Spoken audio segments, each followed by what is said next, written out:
Hello and welcome to Transforming Tomorrow, the podcast from the Pentland Centre for Sustainability in Business here at Lancaster University Management School. I'm Paul Turner. And I'm Professor Jan Bevington. It's been a while, Jan, since we've discussed the task force. I feel we need to talk about task forces today. Well, I think you're in for a treat then, but also it's not been so long since we talked about biodiversity and nature. So we're going to talk about the Task Force on Nature-Related Financial Disclosures, TNFD. And I shall refer to it as TNFD throughout this episode because, frankly, the Task Force on Nature-Related Financial Disclosures is getting a bit of a mouthful. Now, you recall in the last episode we spoke with Tim Lamont, a lot of discussion there about companies and their effects on nature and how they can help nature and nature restoration. It is indeed, and the task force is something different again, and our guest will undoubtedly take us through its elements. So it has some element of restoration in it, but it's much broader. And as a task force, it kind of, the label's there. So a group of people got together to try to promote and to describe a particular approach to dealing with nature and biodiversity. So it's a pretty new task force and it's pretty exciting, but I'm not the person who ought to be telling us about it. Our guest is the expert. Yes, let's find out what that task force is, who is involved and what it does by welcoming Dr. Netula Chifche, who is a postdoctoral research associate in business and biodiversity at the Pentland Centre for Sustainability in Business. Normally, we have to give a totally different place that he's a part of, and he happens to be a member. But no, Neil, you are part of the Pentland Centre. Neil, tell us a little bit about yourself and your background. As I said, I work here at the Pentland Centre with Jan Bevington. My background, including my master and PhD degrees and also my research interest, all about accounting and finance, I can say. My current research interest is all about biodiversity with Jan Bevington. So what I am doing at the Pentland Centre, so we are working on some projects. One of them, for example, looking at biodiversity scenario analysis with ICAEW. It stands for Institute for Chartered Accountants in England and Wales. England and Wales, that's right. See, we've got Paul drawn into our world. He knows all the acronyms now. Yes, my life is so much better now I know all the intricacies of accounting.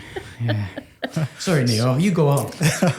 Thank you. It's ICAEW. So we are working with them to look at companies' biodiversity scenario practices to understand at which stage they are and what they are doing right now. And also we produced a scenario guidance to provide them some help with our scenario guidance as well. In another study, we are looking at the antecedents of TNFD. With what we are doing there, we are trying to understand where this TNFD comes from. Also try to look at how many, for example, percentage of the TNFD coming from the existing reporting, for example, sustain reporting or other CSRD reportings as well, to help companies to build their capability beyond what they already have and what they don't know regarding TNFD. So, that's all what I'm doing. We also work on some nature restoration projects as well with Lancaster Environment Centre as well. Before I let Jan ask the next question, you have my utmost sympathies because it sounds like you work with Jan even more often than I do. So, yes. Well, he seems to be quite happy. I'm certainly delighted by that. And it's really nice that we have the ability within the Pentland Centre to appoint postdoc research associates to really develop new areas of work where there's virtually nobody doing any work, and it's maybe a bit too early to get research funding to do it. So it's very much a developmental role to allow us to advance the theory and the ideas, but also to support practice at a very early stage. And obviously it ties in a lot with what you do. Neo's areas of expertise, similar to yours, in there's a good overlap there, hence the connection with the Pentland Centre and bringing Neo in. It is indeed. And I mean, Neo's spoken a little bit, and we keep on teasing our listeners about the Task Force for Nature-Related Financial Disclosures. So now is probably the time to maybe say, what is it all about? Yeah. Having been corrected before we started this episode, Jan, it's the Task Force on Nature-Related Financial Disclosures. And as you're working on it, I'd expect you to know that. I'm just going to go TNFD because then we know what we mean, but we don't have to get it wrong. Yes. For when we say TNFD throughout the rest of this episode, that's what we mean. Yeah. So, yes, go on, Neil. Tell us, what is it? What is the TNFD? Well, the TNFD is a new nature reporting framework. Actually, it's just launched in September 2023. It's quite new. So what is TNFD? So TNFD aims to provide companies and financial institutions with risk management and disclosure framework to identify, assess, manage, and disclose their nature-related issues, concerns. So basically, TNFD helps business to understand their impacts and dependencies, as well as their risk and opportunities. Like in a simple way, we can say that TNFD helps organizations to understand how they impact nature and how nature impact them. One of the very interesting things about the TNFD is a focus on dependencies. For many years, we've had reporting frameworks and companies have been really aware of their impact on nature or their impact on restoring nature, as we'd seen in the previous podcast. But the TNFD starts to reflect the reality that we're living in, which Henrik Osterblom talked about when he was on the podcast in the last series talking about the Anthropocene. And that is that companies are also critically dependent upon a well-functioning ecosystem. And that's why it's a risk framework, because it's a risk to your business continuity as well as a risk that you present to the natural world. And that is like the really special and novel thing about TNFD. And there's one other task force that does a similar thing, which I'm sure we'll come on to. Well, let's come on to it now. And it is a task force we mentioned last season, about a year ago, actually, when we were speaking to Duncan Pollard, when we spoke about the task force on climate-related financial disclosures. So I guess my question is, how do they fit together? Do they fit together? How will they interact? So this is a good question, actually. So the TNFD officially launched in October 2021, and just after 6 months in March 2022, it's just launched the first beta version. It's just in 6 months. I mean, this is very quick, very short time period. But how TNFD did this one, it comes to your question. Because TNFD heavily builds on TCFD framework. TCFD stands for, as you said, Task Force on Climate-Related Financial Disclosure, which look at the climate-related reporting. So in TCFD, we have 4 main pillars: governance, strategy, risk management, and targets and metrics. TNFD builds exactly on the same pillars. That's why TNFD is kind of developed a little bit faster than other global disclosures.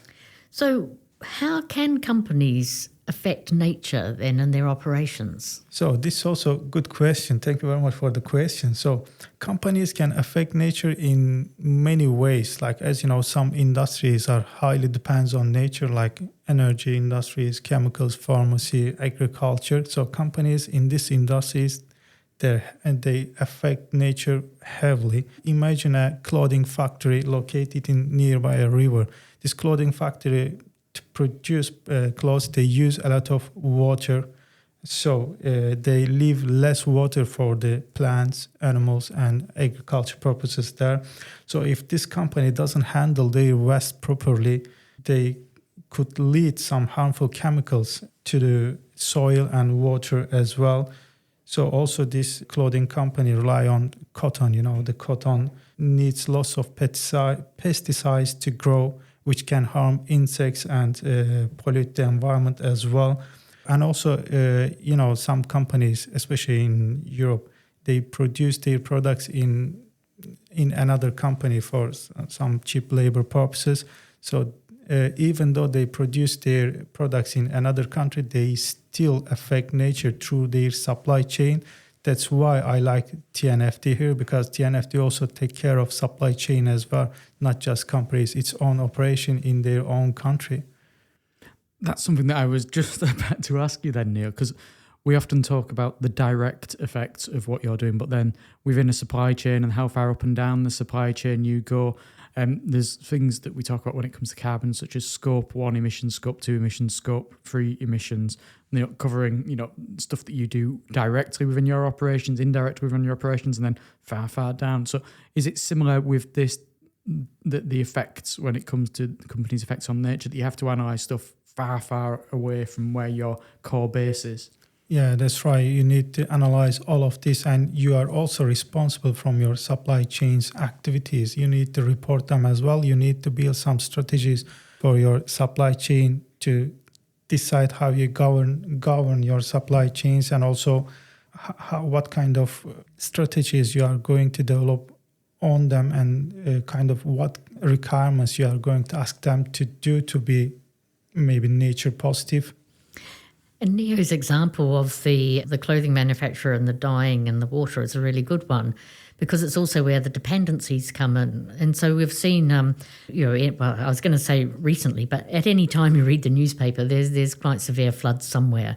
So if you've got a factory and you're using a water resource and it's by a river, and there's increasing flood risk, perhaps because of climate change or maybe deforestation from further up the watershed, then that's your critical dependency, to have a water system that you can access that isn't going to be in a state of flux.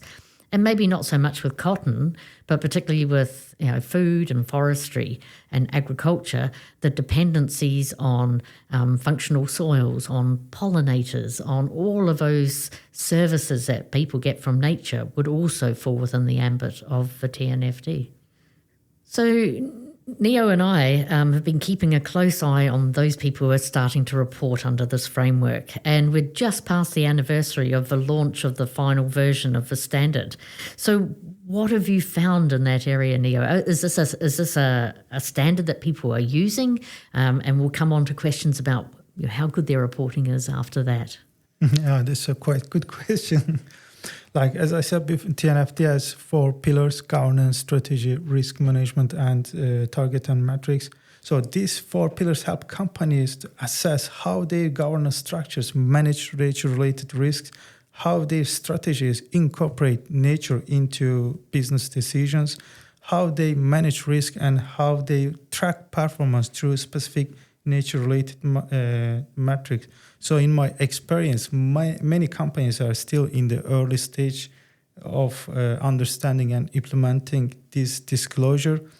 So there is a significant variation across industries, with some companies making good progress, such as like companies in energy industry, and others are lagging, such as seafood companies. But as I said, this is like early stage, so we should give some time to companies to better understand the TNFD recommendations and increase their in-house capability to disclose better TNFD reports.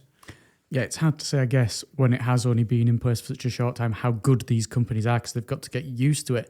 But can you tell how seriously they're taking it? Are you able to judge after this amount of time whether they realise this is something they actually do need to be doing, even if they're not necessarily fully there yet in being able to do it? So thanks for the question. I did read some TNFD reports, and I can say that the companies are doing good. I mean, these are new reporting, and some aspects of this reporting is quite new, like, as Jan said, dependencies and also targets and metrics as well. Based on the availability of the data, I think they are doing great. By looking at the first reports, we cannot make any judgment, because first reports are usually like just they are reporting what they know. But probably in like 2-3 years, they will be better in reporting TNFD. And is this a popular activity? How many companies have you found that are producing TNFD reports? Oh, this is tricky. We have so far 74 companies reported TNFD.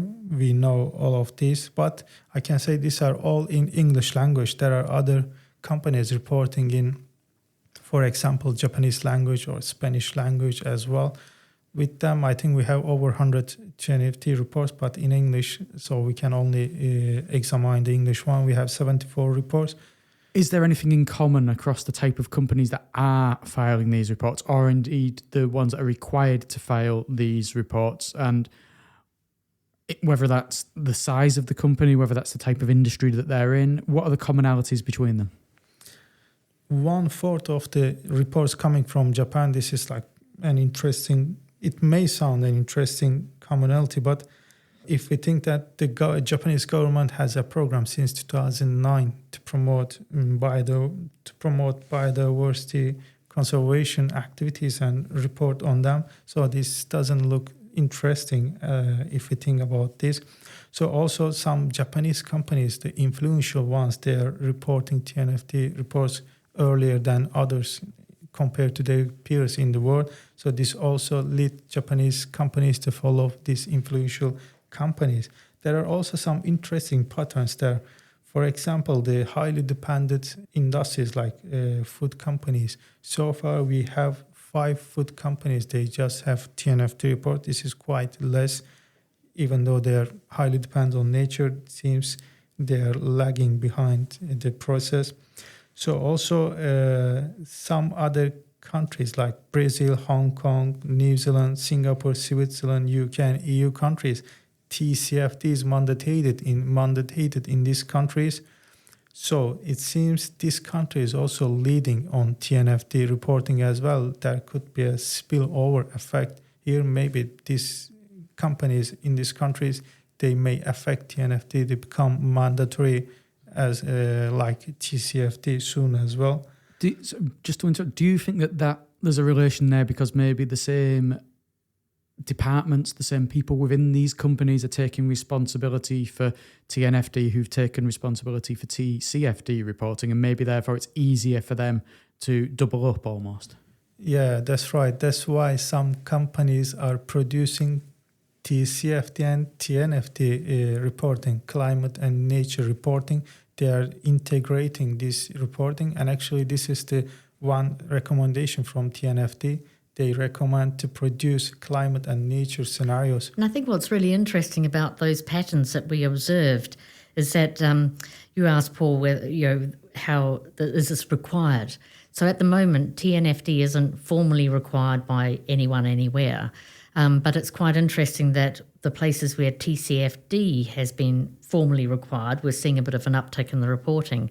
And that's not to say that it might not be formally required at some stage in the future, but what we think are more likely to happen is that you'll get that climate nature reporting, and so it actually almost will bunny hop over and become something quite different. So it might be that TNFD is a moment in time, which is a bridge between no reporting and a certain type of reporting.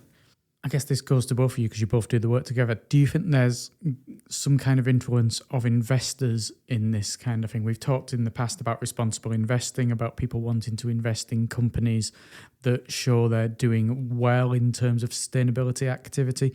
Therefore, are there going to be certain markets around the world that this will take off in more because maybe there's more green investing, responsible investing in those markets? It could be, and what's interesting about these task force reporting requirements is it's not purely for companies, it's also for investors as well. So some banks have been very early generators of reports of this nature, so that would help it join up. And I suppose maybe returning back to the Japanese point, the Japanese government has given a really strong steer, and I think Neo and I disagree slightly on whether or not the high incidence of Japanese companies are remarkable. It's not remarkable when you know they've been through a process to produce them, but what is remarkable is the Japanese government has innovated in that way. So between governments, investors and stock exchanges and companies' own motivations for doing it, we're seeing these 3 forms come together to really encourage in particular industries and particular places this kind of work. Do you agree, Neo?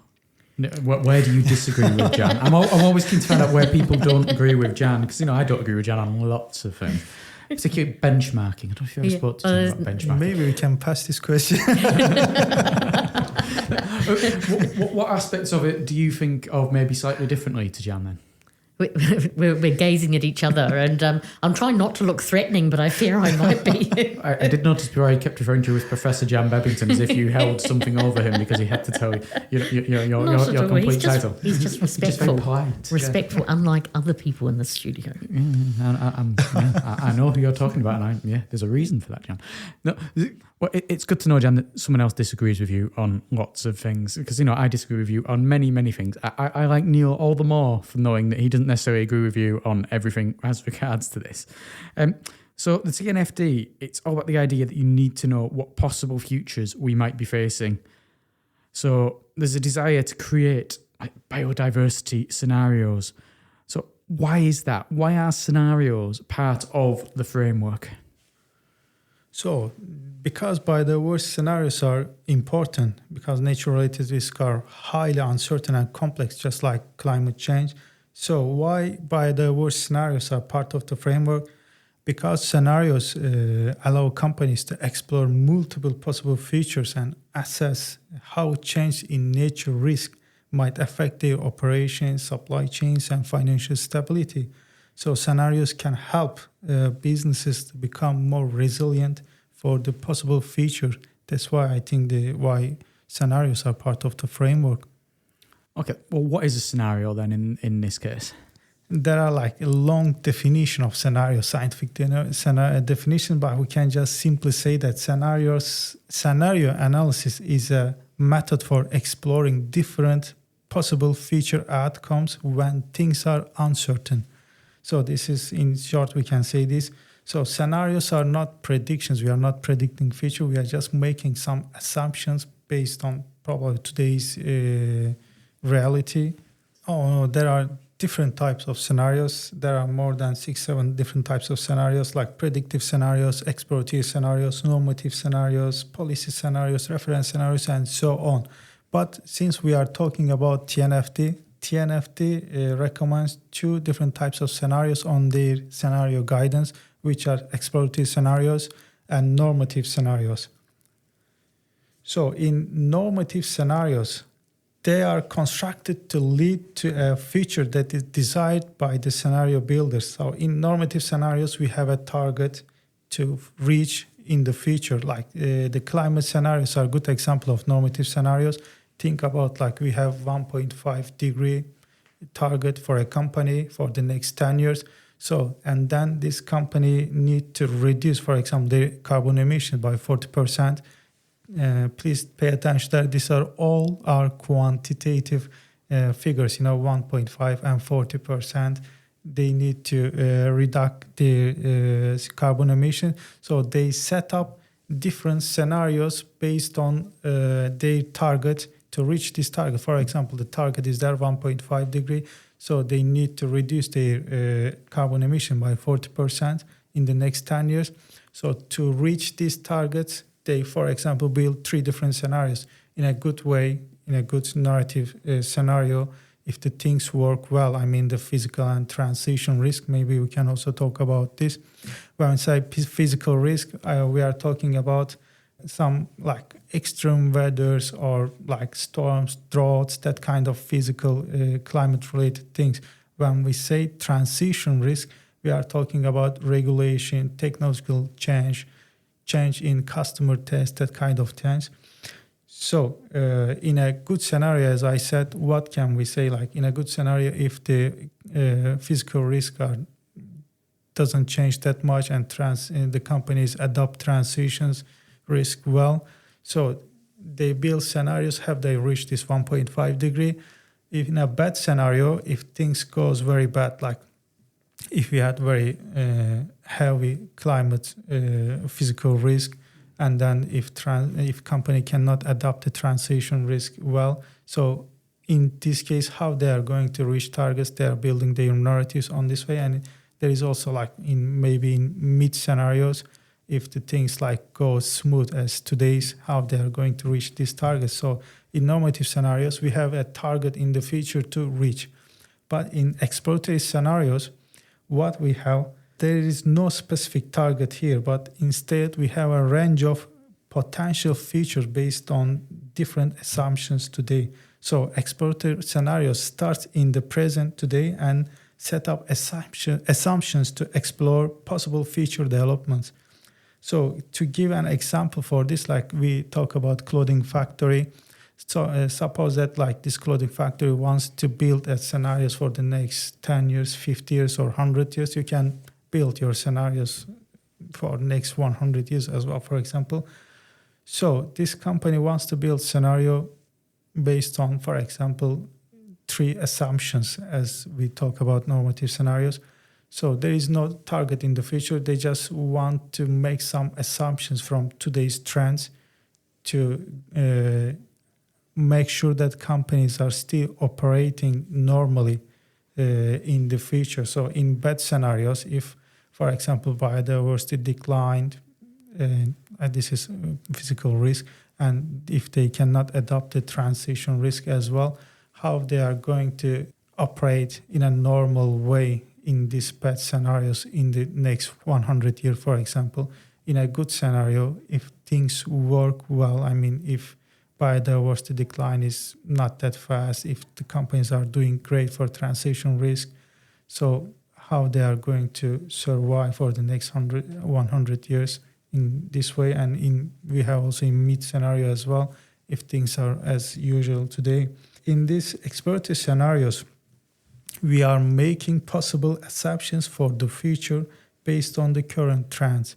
By the way, TNFD suggests exploratory scenarios because, as I said, because in normative scenarios we have a lot of quantitative data, but when it comes to biodiversity, we still don't have enough metrics to measure biodiversity. That's one reason why TNFD suggests exploratory scenarios. Another one is as I said, in climate scenarios, we have 1.5 degree. This is global commonly agreed targets for all companies. So we don't have such global target for biodiversity still. That's why TNFD suggests exploratory scenarios. And indeed, those nature scenarios and climate scenarios are linked together. And as Neo said, the other problem with the nature scenarios is it depends on where you are. So climate change is about the amount of greenhouse gases in the entire atmosphere, whereas nature scenarios are built around particular places with particular dynamics. So the data requirements to understand what's happening is enormous. And I've always thought of that as a huge disadvantage. But I was at a workshop last week where somebody said, but the upside is that something happens somewhere with people in the community and with an actual physical location, and that actually makes it more understandable and more likely to engender action. So whereas before last week I thought the place-based nature of nature was a real problem in this area, I now can see that there's some really good opportunities because things happen somewhere and people care about the somewhere where it happens. So lots and lots of scenario building then, lots and lots of scenarios. And I like the fact you called them flavours because I just, we'll have the salt and vinegar flavour scenario today or the prawn cocktail one. And depending upon your preference for different types of crisps, one of those would be a nightmare scenario and one of them would be a dream scenario. Indeed. Have you seen any really inspirational examples of companies developing these kind of scenarios? Actually, yes, we have only one scenarios related to biodiversity. This scenario comes from Kao Corporation from Japan. They did build scenarios in their TNFD report. This is part of strategy pillar and C sub-pillars. But we cannot say that whether this scenario analysis by Kao is good or bad because this is the only scenario. It seems they did something good, but interestingly, they used climate scenarios as well in their TNFD biodiversity scenarios. For me, I think they did this one to be able to quantify biodiversity because it's not easy to quantify biodiversity. So they have climate scenarios that easy to quantify scenarios with climate scenarios. I guess they did it for these purposes. Well, Neo, this has been a really, really fascinating conversation. I've really liked discovering a lot more about the TNFD. So that's the Task Force on Nature-Related Financial Disclosures, Jan, since you need to learn that, well obviously, pointed for out. your work. Yep. It's been great having you on here as a guest. Thank you. And I was... because we work together, we kind of know what's going on, but it's always really lovely to hear someone talk about it, sometimes in a different way and prompt different thoughts in my mind, even though we're working on this project together. Thanks very much, Neo. Thank you for inviting me again. So, Paul, did you find out a lot about nature in that one? I did. I found out a lot about the work that you're doing because it's always interesting. We talk all the time, but we talk so much about the work that other people are doing, and we don't always get to talk about the work that you're doing. Yeah, and I mean, I love this project, and it's an absolute treat to have Neo as part of the team and really doing the heavy lifting of the analysis and the finding of things, and then together we can craft an understanding of what's going on. So he's brilliant. It's really great to have him on board. And we've done a couple of episodes now, essentially, on the two task forces. We did the one with Duncan Pollard that I referenced earlier last year on the task force for climate-related financial disclosures, and now this one on task force on nature-related financial disclosures. And it seems that there's a real pickup amongst corporations on the realisation that these kind of reporting, this kind of work, recognising your impacts on both the climate and nature, are more and more important. And more holistic. And so it's holistic across those two dimensions of looking at climate and nature together, but also holistic at looking at impact and dependency, and then really holistic about not just now but in the future. So I think that reflects a much more sophisticated understanding on behalf of those people who make the standards, but also induces a more sophisticated understanding in the corporations of their whole picture, the whole impact across many dimensions and many places. And that's what we need to be able to have corporate biosphere stewardship and to have good operations in the Anthropocene. And it's interesting to see how the companies where the reporting on climate-related financial disclosures was already in place are the ones that maybe are picking up quicker than nature-related financial disclosures. And I can tend to see both positives and negatives in that. Positives in that, well, they're picking it up and they're getting the ideas and obviously it's working well with them. Negatives in that you worry, well, are they just dumping more work on the same people who are having to do more and more on all of this, and they're not recognising that maybe they need particular specialists on each area? And I think maybe in the short term there is a sense in which this does create work and stress for organisations. But in the longer term, the desire of the standard setters, and certainly our desires as researchers, is that this will mean that in the future companies will be more resilient to shocks, more able to navigate the environment that they're based within. Nero really helpfully distinguished between the physical risk and then the transition risk, so able to do better because they've had to think these kind of things through. And I bumped into a company, a Swedish company, who was really interesting. So they're caught under the EU regulations for CSRD, so the Corporate Responsibility Disclosure Standard. And they are going to do one TNFD report because that will help them really understand their context so they can then do that legislated and required report later on. And that's the first time in my career I've seen people using a reporting standard as a stepping stone to something else. Mm-hmm. So it might be that we have 2 or 3 years with TNFD reports, and then for all intents and purposes they disappear, but that knowledge and understanding is mainstream and incorporated into other reporting and other approaches. And because it's such a young thing as well, you will only hopefully see it grow and develop in a positive way over these coming years. And if we were to have had this podcast in 5 years' time, I dare say the discussion will be entirely different to when we're having it now. For sure. And for our listeners, I'd like you to hold this thought, because in a few weeks' time, we're going to have Carlos Larranaga speaking to us. And part of Carlos's expertise is understanding when things become normal for companies. And so at this stage with the TNFD and these early adopters, these are quite unusual organisations because they've taken the step early. But as it becomes mainstream and more people do it, the whole dynamic of both standard setting but also reporting changes over time. And there's almost a life cycle of norms that come into it. But I know Carlos will be much more articulate and eloquent than me in laying that out for us on the podcast. Before that, next week we'll be talking with Dr. Catherine Ellsworth-Krebs, and she's going to be talking about the kind of people who maybe in some companies have got the responsibility for these kind of reports and task forces. And she's going to be talking about her work with sustainability managers, their roles in business, and how all that fits together. So that's going to be another fascinating episode. And a nice continuity, as you say, in that these are the guys that are doing TNFD reports. Well, until then, thank you very much for listening. I'm Paul Turner. And I'm Professor Jane Babington.